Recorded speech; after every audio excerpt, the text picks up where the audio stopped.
السلام عليكم، اهلا بيكم في فيديو جديد. لو انت اول مره بتشوف الفيديو ما تنساش تعمل اشتراك في القناه وتفعل الجرس عشان توصلك الفيديوهات اول باول. كمان ما تنساش تشارك الفيديو مع اصحابك لو عجبك الفيديو، وان شاء الله يعجبك الفيديو مقدما. فيديو النهارده هنستعرض فيه مع بعض راوتر وي الجديد اللي هو دي جي 8245 في. الراوتر الموجود قدام حضرتك ده مبدئيا الراوتر بيجي فيه الكرتونة بتاعته بالشكل اللي حضرتك شايفه ده. تبدأ ان انت تفتح الكرتونة وتبدأ ان انت تطلع الراوتر زي ما حضرتك شايف كده. الراوتر طبعا اول مرة يتفتح قدامكم.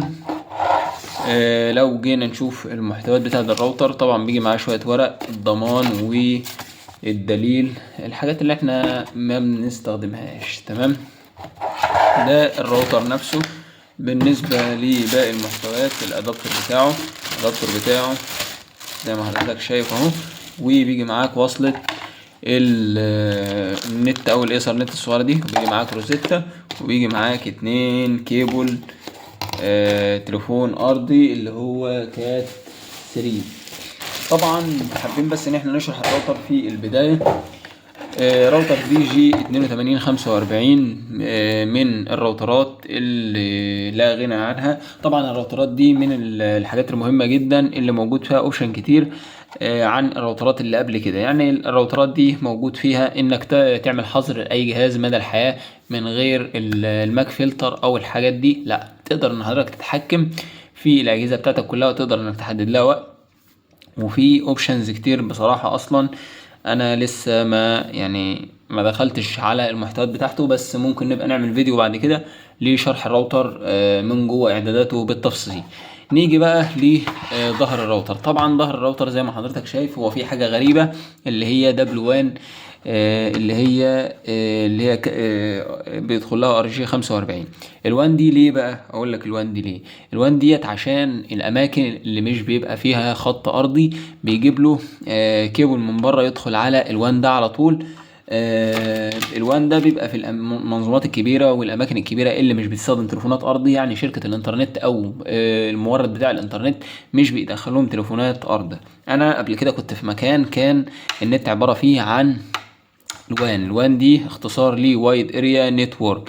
طبعا بيجي بعد كده البورتات بتاعه الخروج بتاعه النت اللي هي السويتشات، يعني زي ما بنقول. معاك 4 بورتات، وبيجي معاك المدخل بتاع اليو اس بي. يعني لو جبت فلاشة من وحبيت انك تشغل خط داتا على الراوتر ده يشتغل معاك عادي، بس مش هيشتغل هوم 4G. لا، الراوتر ده بيشتغل اللي هو اليو اس بي العادية، يعني باقات موبايل عادية. طبعا ده الدي اس ال لا غنى عنه. طبعا الاعدادات بتاعت الراوتر والارقام السرية حضرتك بتلاقيها في القاعدة بتاعت الراوتر. يعني احنا بقالنا ساعة عمالين بنشرح وما قلناش على الاعدادات والحاجات دي بتلاقيها في ظهر الراوتر زي ما حضرتك شايف بالشكل ده. بتلقى الحاجات دي كلها موجودة معاك في القاعدة بتاعت الراوتر. طبعا الراوتر ده برضو من الراوترات السوبر في دي اس ال، مش في دي اس ال، لا ده سوبر في دي اس ال، ده اعلى.